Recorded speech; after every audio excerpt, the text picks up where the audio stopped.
नमस्कार दोस्तों, स्वागत है आपके अपने YouTube channel yes for study में। जैसा कि आप सब जानते हैं, हम सब लूसेंट जीके की बुक को कवर कर रहे हैं, जिसमें हम सब लूसेंट जीके के अंदर इस बुक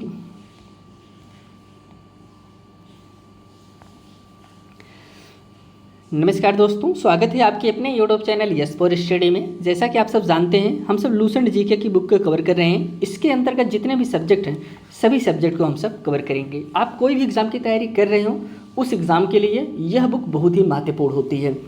इसलिए हम सब सभी सब्जेक्ट को चैप्टर वाइज कवर करें। सबसे पहले हम सब हिस्ट्री को शुरू किए हैं। हिस्ट्री के अंतर्गत हम सब प्राचीन इतिहास को कवर कर चुके हैं।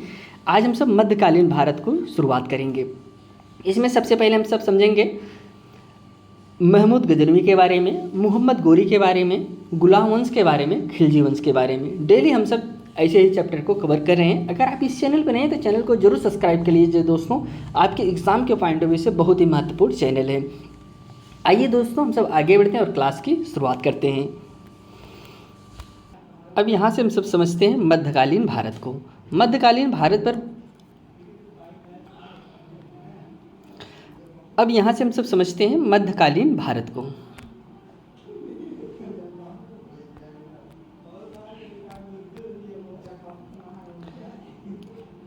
अब यहाँ से हम सब समझते हैं मध्यकालीन भारत को। सबसे पहले समझेंगे भारत पर अरबों का आक्रमण। मोहम्मद बिन कासिम के नेतृत्व में अरबों ने भारत पर पहला सफल आक्रमण किया। अरबों ने सिंध पर 7 से 12 ईस्वी में विजय पाई थी। अरब आक्रमण के समय सिंध पर दाहिर का शासन था। बहुत ही महत्वपूर्ण है। भारत पर अरब वासियों के आक्रमण का मुख्य उद्देश्य धन दौलत लूटना और इस्लाम धर्म की प्रचार करना। उनका जो मूल उद्देश्य था कि हमको धन दौलत को लूटना है और बस इस्लाम धर्म का प्रचार करना है।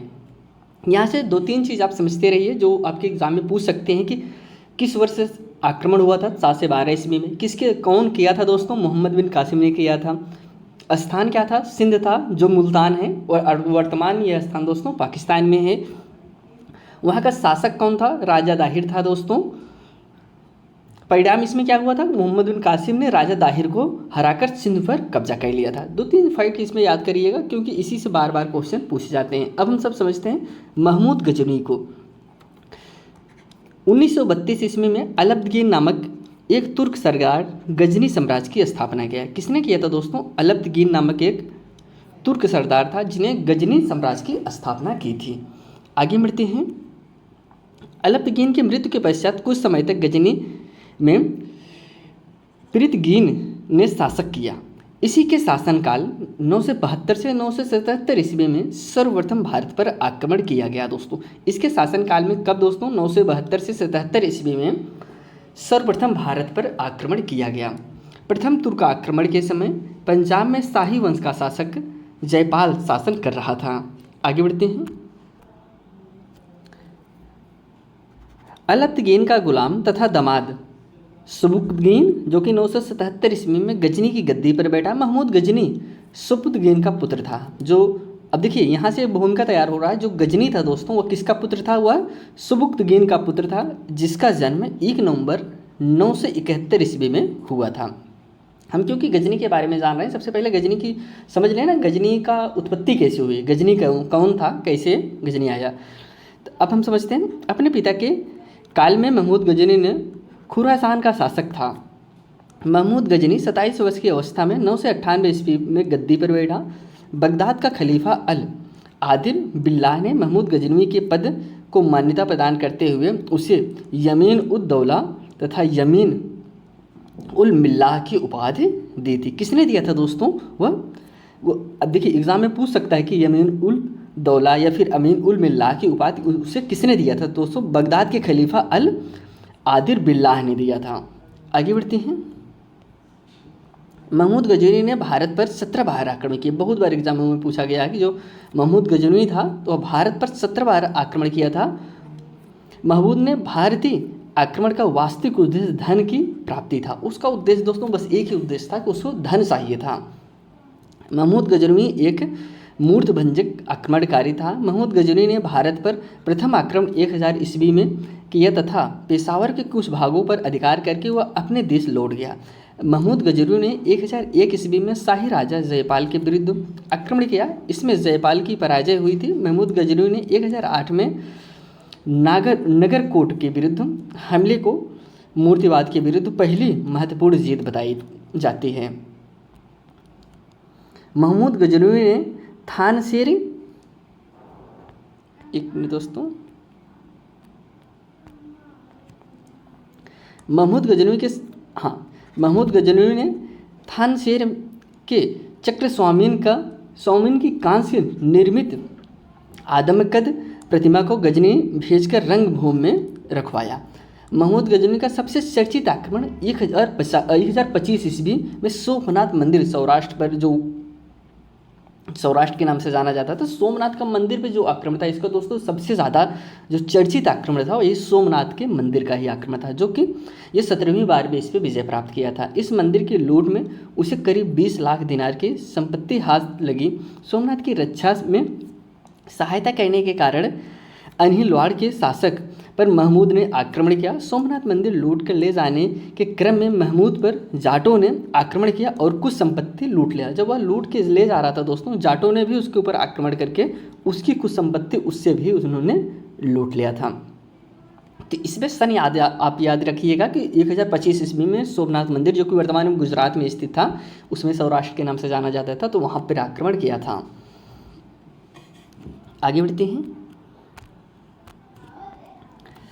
महमूद गजनवी का अंतिम भारतीय आक्रमण 1027 ईस्वी में जाटों के विरुद्ध था। महमूद गजनवी की मृत्यु दोस्तों 1030 ईस्वी में हो गई।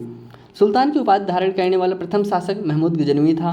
महमूद ने के सेना में सेवा दराए व तिलक जैसे हिंदू उच्च पदों पर आसीन थे।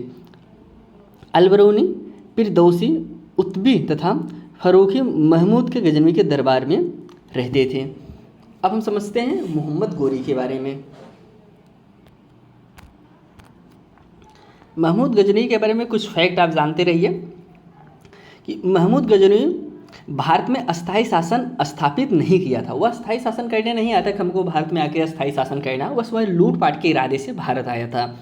वह इस्लाम का रक्षक कहता था, अब खुद को अपने आप को वह इस्लाम का रक्षक कहता था, अपने आप को आक्रमणों का जिहाद कहता था। भारत की जनता और शासकों को राजनीतिक रूप से एकजुट न होने का खामियाजा भुगतना पड़ा, क्योंकि सभी लोग बटे हुए थे, आपस में बैठे हुए थे, जिसका फ़ायदा महमूद गजनवी ने बहुत अच्छे से समझा कि इसका फ़ायदा हमको मिल सकता है। तो आप इसको महमूद गजनवी के बारे में जानते रहिए। आगे हम बढ़ते हैं। अब हम समझते हैं मोहम्मद गोरी के बारे में।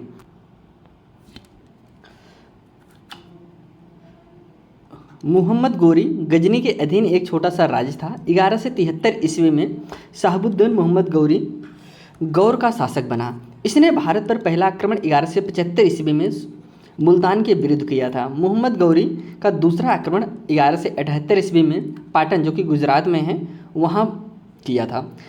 यहाँ का शासक भीम सेकंड ने गौरी को बुरी तरह परास्त किया था।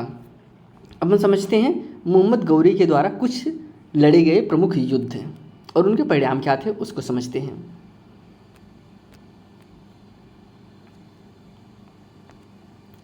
मोहम्मद गौरी द्वारा लड़ा गया प्रमुख युद्ध दोस्तों तराइन का प्रथम युद्ध, जो कि वर्ष क्या था 1911 से 91।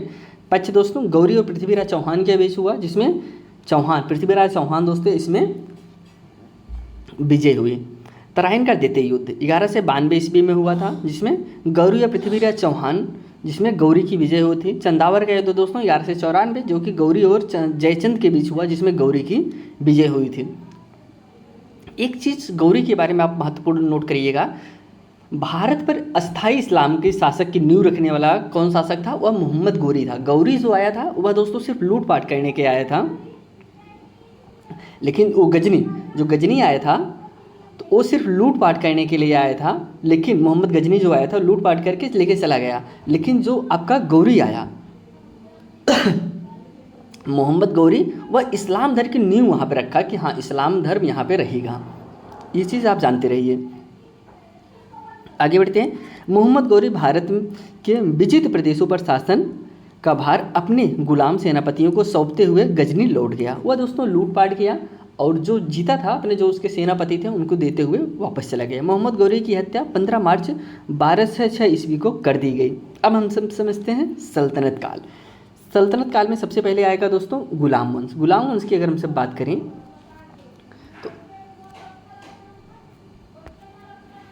गुलाम वंश की स्थापना 12 से 6 ईस्वी में कुतुबुद्दीन ऐबक ने किया था। किसने किया था दोस्तों? कुतुबुद्दीन ऐबक ने किया था। वह गौरी का गुलाम था। अब आपको हमने बताया था कि वह जो सेनापति था, सेनापति को सौंपते हुए चले गया, तो उसी का गुलाम था, जो गौरी था उसी का गुलाम था कुतुबुद्दीन ऐबक, जिन्होंने गुलाम वंश की नींव रखी थी। नोट, गुलामों को फारसी में बंदगा कहा जाता था तथा इन्हें सैनिक सेवा के लिए खरीदा जाता था। कुतुबुद्दीन ऐबक ने अपना राज्याभिषेक 24 जून 12 से 6 को किया था। कुतुबुद्दीन ऐबक ने अपनी राजधानी लाहौर में बनाई थी। कहाँ पे बनाई थी दोस्तों? कुतुबुद्दीन ऐबक ने जो अपनी राजधानी लाहौर में बनाया था। अब हम समझते हैं और इसके बारे में कुछ। इल्तुतमिश के महत्वपूर्ण कार्य, हम थोड़ा सा इसको समझ लेते हैं फिर आते हैं, नहीं तो इसको ख़त्म ही कर देते हैं। तो लाहौर बनाया। कुतुबुद्दीन ऐबक की नींव, कुतुब मीनार की नींव कुतुबुद्दीन ऐबक ने रखी थी दोस्तों। जो कुतुब मीनार की नींव थे दोस्तों, वह कुतुबुद्दीन ऐबक ने रखा था, लेकिन इसका पूर्ण और कोई कराया था। फिर ऊपर वाला से शिखर और कोई बनाया था। इसे आप जानते रहिए। इल्तुतमिश का महत्वपूर्ण कार्य, कुतुब मीनार का निर्माण को पूर्ण करवाया था। सबसे पहले शुद्ध अरबी सिक्के जारी किए थे, चांदी का टांका, तांबे का जीतल, इफ्ता प्रणाली चलाया था। 40 गुलाम सरदारों का संगठन बनाया था, जिसे चालीसा के नाम से जानते थे, चिहलगानी के नाम से जानते थे, सॉरी, जो तुर्क ने ये चिहलगानी के नाम से जाना जा गया है। सर्वप्रथम दिल्ली के अमीरों का दमन किया दोस्तों। गुलाम वंश की जो समय था दोस्तों, समय पीरियड आप नोट डाउन करिएगा। समय पीरियड इसका 12 से 6 से लेके 12 से 90 तक माना जाता है। किसका? गुलाम वंश का। अभी इल्तुतमिश आएगा, आप सोचेंगे यहाँ पे इल्तुतमिश कैसे आएगा, तो हम इल्तुतमिश के बारे में आगे आपको बताते हैं भी। नोट, कुतुबुद्दीन के समय में कुतुब मीनार की केवल पहली मंजिल बन सकी थी। इल्तुतमिश ने इसे 225 फीट ऊंची 4 मंजिल का बना दिया। फिर तुगलक के समय बिजली गिरने के कारण इसकी चौथी मंजिल नष्ट हो गई, जिसके कारण फिरोज ने इसमें 2 छोटी मंजिलें बनवा दी, जिससे इसमें 5 मंजिल हो गई और ऊंचाई 9 फीट बढ़कर 234 फीट हो गई। अब समझ दिल्ली का कुवैत उल इस्लाम मस्जिद, अजमेर का जो 2.5 दिन का झोपड़ा है नामक मस्जिद का निर्माण ऐबक ही ने कराया था। जो अजमेर है, जो वहाँ पे एक झोपड़ा बना हुआ है 2.5 दिन का झोपड़ा के नाम से मशहूर है, उसका भी निर्माण ऐबक ने ही करवाया था। कुतुबुद्दीन ऐबक को लाखों का दान देने वाले के नाम से भी जाना जाता है। प्राचीन नालंदा विश्वविद्यालय को ध्वस्त करने वाला, प्राचीन नालंदा विश्वविद्यालय को ध्वस्त करने वाला ऐबक का सहायक सेना नायक बख्तियार खिलजी था। दोस्तों, जो नालंदा विश्वविद्यालय था उसे जो ध्वस्त किया था तो वह कौन था? वह बख्तियार खिलजी था, जो कि दोस्तों यही कुतुबुद्दीन ऐबक का ही सेना नायक था। ऐबक की मृत्यु 12 से 10 ईस्वी में चौगान, बहुत ही महत्वपूर्ण है, चौगान खेलते समय घोड़े से गिरकर हो गई। इसे लाहौर में दफनाया गया। ऐबक का उत्तराधिकारी आराम शाह हुआ, जिसने सिर्फ 8 महीने तक शासन किया। जो ऐबक का उत्तराधिकारी था वह आराम शाह हुआ, जो कि सिर्फ 8 महीने तक ही शासन किया। इसके बाद आता है दोस्तों, आराम साहब की हत्या करके इल्तुतमिश 12 से 11 ईस्वी में दिल्ली की गद्दी पर बैठा। आराम साहब की हत्या करके दोस्तों इल्तुतमिश जो है 12 से 11 में गद्दी पर बैठा। और दोस्तों रहता कब तक है? यह 12 से 36 तक गद्दी पर रहता है। कौन? इल्तुतमिश तुर्किस्तान को इल्बरी तुर्क था दोस्तों। जो इल्तुतमिश था वह तुर्किस्तान का एक इल्बरी तुर्क था, जो ऐबक का गुलाम था। किसका दोस्तों? ऐबक का गुलाम था, एवं दामाद भी था। ऐबक की मृत्यु के समय बदाऊं का गवर्नर था। अब देखिए आप यहाँ पे एक चीज़ समझिए कि जो ऐबक था वह किसका गुलाम था? वह दोस्तों गौरी का गुलाम था। और ऐबक का जो इल्तुतमिश है वह किसका गुलाम था? वह दोस्तों ऐबक का गुलाम था। आगे बढ़ते हैं। इल्तुतमिश लाहौर से राजधानी को स्थानांतरित करके दिल्ली लाया। इसने हौजे सुल्तानी का निर्माण कुहना के निकट करवाया था दोस्तों। इल्तुतमिश पहला शासक था जिसने 12 से 29 ईस्वी में बगदाद के खलीफा से सुल्तान पद की वैधानिक स्वीकृति प्राप्त की। इल्तुतमिश की मृत्यु अप्रैल 1936 में हो गई थी। इसके बारे में और हम कुछ समझते हैं।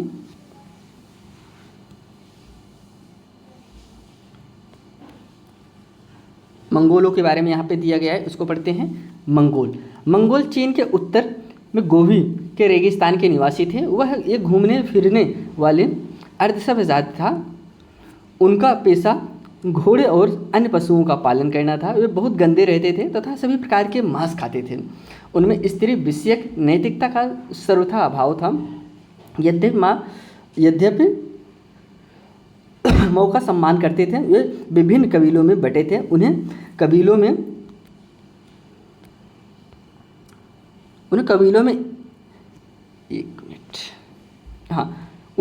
में से एक में 1163 ईं तिमुचिन उर्फ चंगेज खा का जन्म हुआ, जिसे महान चंगेज द ग्रेट और श्रापित दोनों पुकारा गया। इसका पिता येसुगाई बहादुर था। देखिए, अभी चंगेज खा के बारे में हम सब आगे पढ़ेंगे, तो आप चंगेज खा के बारे में जानते हैं। चंगेज खा था कौन,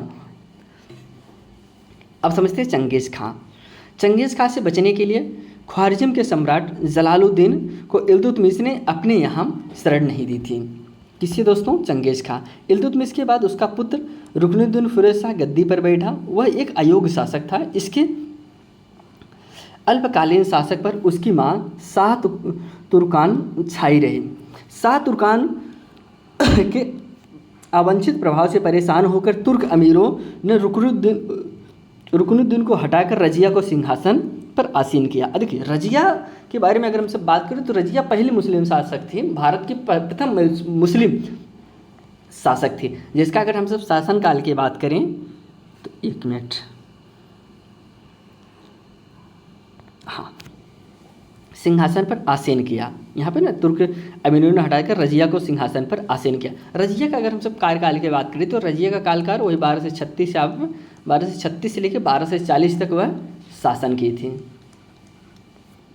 इस प्रकार रजिया बेगम प्रथम मुस्लिम महिला थी जिसने शासन की बागडोर संभाली। रजिया ने पर्दा प्रथा का त्याग कर तथा पुरुषों की तरह सोंगा, काबा कुलाह टोपी पहनकर राज दरबार में खुले मुंह से जाने लगी। रजिया ने मलिक जमालुद्दीन याकुत को अमीर अखूर घोड़े का सरदार नियुक्त किया। गैर तुर्कों को सामंत बनाने के रजिया के प्रयासों से तुर्क अमीर विरुद्ध हो गए और उसे बंदी बनाकर दिल्ली की गद्दी पर मुइजुद्दीन बहराम शाह को बैठा दिया। दोस्तों, इसमें रजिया का भी विरोध हो गया और उसे बंदी बनाकर उसे जो है जेल में डाल दिया गया। उसके बाद गद्दी पर कौन बैठा? मुइजुद्दीन बहराम शाह को गद्दी पर बैठाया गया। अब हम समझते हैं रजिया की शादी अल्तुनिया के साथ हुई थी। किसके साथ? अल्तुनिया के साथ हुई थी। रजिया की शादी अल्तुनिया के साथ हुई थी। इससे शादी करने के बाद रजिया ने पुनः गद्दी प्राप्त करने का प्रयास किया, लेकिन वह असफल रही। रजिया की हत्या 13 अक्टूबर 1940 ईस्वी को डाकुओं द्वारा कैथल के पास कर दी गई। कहाँ पर? कैथल। बहराम शाह को बंदी बनाकर उसकी हत्या मई 1242 ईस्वी में कर दी गई। उसके बाद दिल्ली का सुल्तान अलाउद्दीन मसूद शाह बना। बलबन ने षड्यंत्र के द्वारा 1246 में अलाउद्दीन मसूद शाह को सुल्तान पद से हटाकर नसरुद्दीन महमूद को सुल्तान बना दिया। नसरुद्दीन महमूद ऐसा सुल्तान था जो टोपी सीखकर अपना जीवन निर्वाह करता था। बहुत बार एग्जाम में पूछा गया ऐसा कौन सा शासक था जो टोपी सीखकर अपना जीवन निर्वाह करता था। तो आप जानते रहिए वह जो है नसरुद्दीन महमूद था।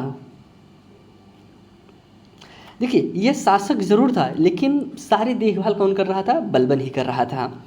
बलबन ने अपनी पुत्री का विवाह नसरुद्दीन महमूद के साथ किया था। बलबन का वास्तविक नाम बहाउद्दीन था। वह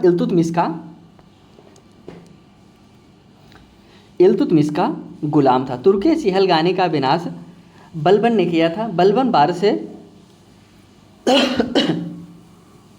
देखिए, तुर्की चहलगानी यहाँ पे एक एग्जाम में आपके एक बार पूछा गया था तुर्की चहलगानी के बारे। देखिए, तुर्की चहलगानी जो है वो चलाया कौन था? ये 40 अमीरों का परिषद का गठन था। दोस्तों, ऐसे चलाया था इल्तुतमिश ने कराया था, जिसे बलबन ने ख़त्म कर दिया था। बलबन ने 1266 ईस्वी में गयासुद्दीन बलबन को के नाम से दिल्ली की गद्दी पर बैठा। यह मंगोलों के आक्रमण से दिल्ली की रक्षा करने में सफल रहा। सीरी नामक नया नगर बलबन ने बसाया था। कौन सा दोस्तों? सीरी नामक नगर।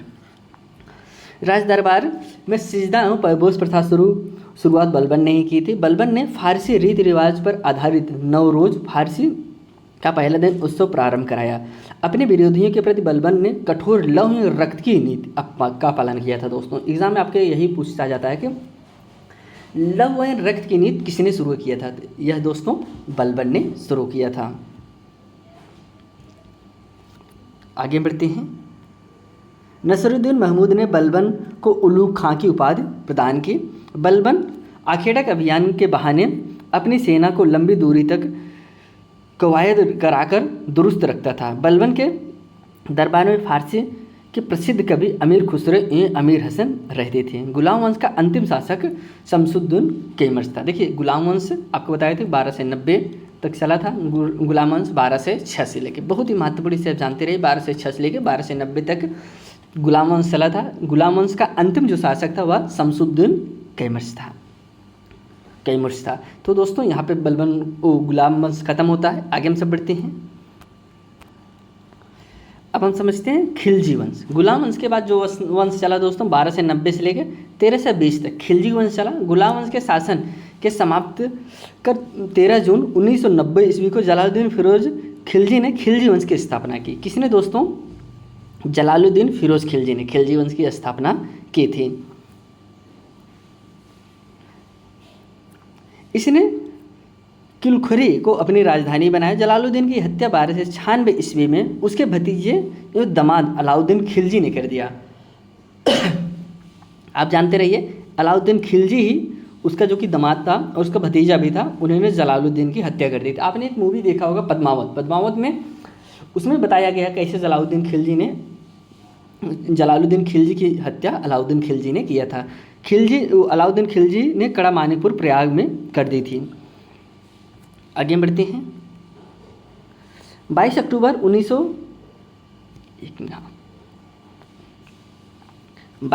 1996 में अलाउद्दीन दिल्ली का सुल्तान बना। अलाउद्दीन का बचपन का नाम दोस्तों अली तथा गुरुसाफ था। अलाउद्दीन पहले इसको हम कवर कर लेते हैं। अमीर खुसरो का मूल नाम मोहम्मद हसन था। उसका जन्म पटियाली उत्तर प्रदेश में बदायूं के पास, जो कि 1253 ईस्वी में हुआ था। खुसरो के प्रसिद्ध सूफी संत शेख निज़ामुद्दीन अलैया के शिष्य थे। वह बलबन से लेकर मोहम्मद तुगलक तक दिल्ली के सुल्तान के दरबार में रहे। इन्हें तूतीय हिंद, भारत का तोता के नाम से भी जाना जाता है। आगे बढ़ते हैं।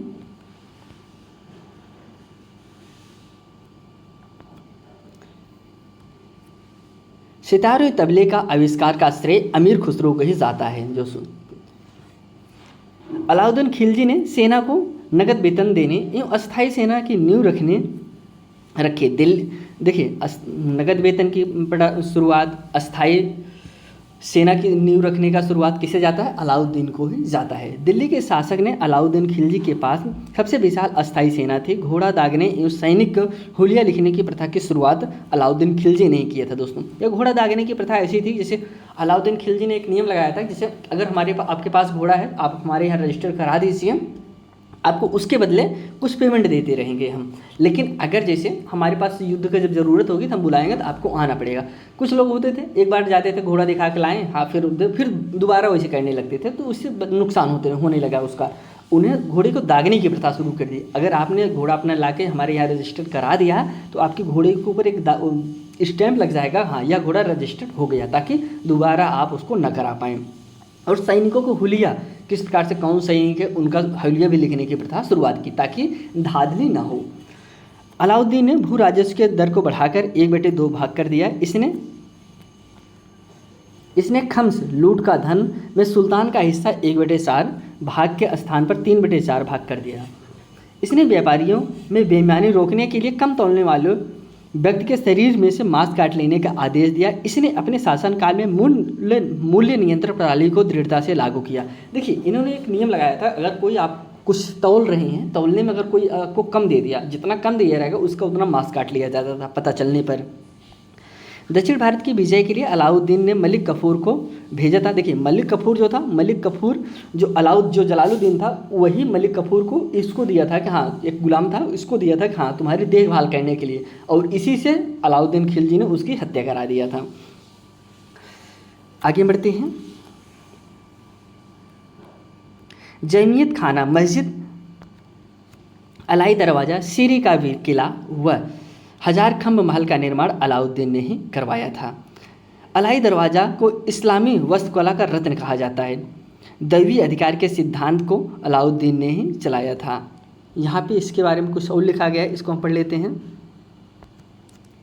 बाजार नियंत्रण करने के लिए अलाउद्दीन खिलजी द्वारा बनाए जाने वाले नवीन पद क्रमानुसार थे। कुछ पद थे जो बाजार को नियंत्रण करते थे। दीवाने रियासत, यह व्यापारियों पर नियंत्रण रखता था। यह बाजार नियंत्रण की पूरी व्यवस्था का संचालन करता था।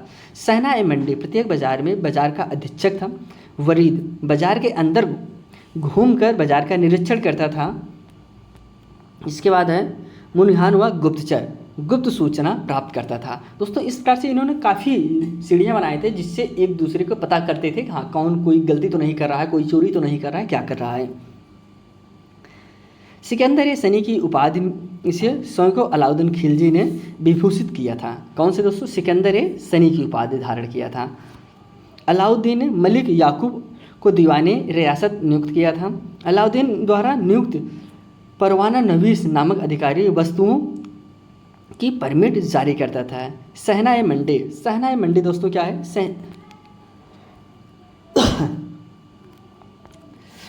सहना ए मंडी, यहाँ खाद्यान्नों को बिक्री हेतु लाया जाता था।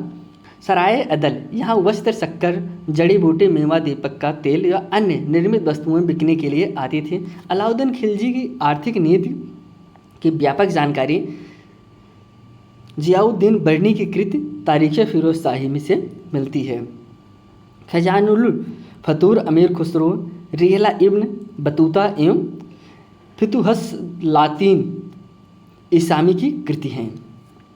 मूल नियंत्रण को सफल बनाने में मुतसिफ, सेंसर एवं नाजिर नापतौल अधिकारियों की महत्वपूर्ण भूमिका होती थी। आगे बढ़ते हैं।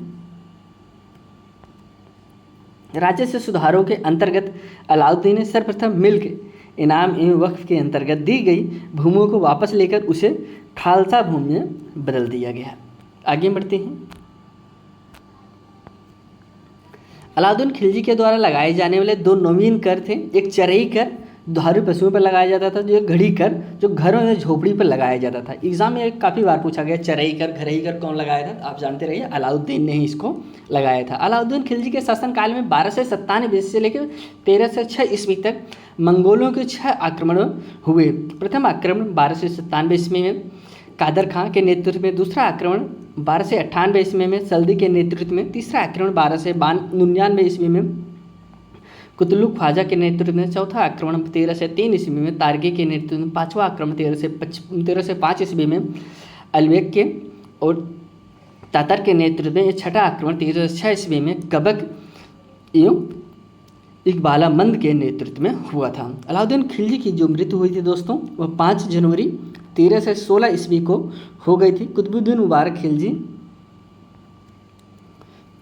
मुबारक खिलजी 1316 ईस्वी को दिल्ली के सिंहासन पर बैठा है। इसे नग्न स्त्री पुरुष की संगत पसंद थी। मुबारक खिलजी कभी कभी राज दरबार में स्त्रियों का वस्त्र पहनकर आ जाता था। बरनी के अनुसार मुबारक कभी कभी नग्न होकर दरबारियों के बीच दौड़ा करता था। मुबारक खां ने खलीफा की उपाधि धारण की थी। मुबारक के वजीर खुसरो खां ने 15 अप्रैल 1320 ईस्वी को इसकी हत्या कर दी और स्वयं दिल्ली का सिंहासन बना। कौन किया था दोस्तों? मुबारक के जो वजीर था वही खुसरो खां ने ही इसकी हत्या करके मुबारक खान की हत्या कर खुद दिल्ली के सिंहासन पर बैठा।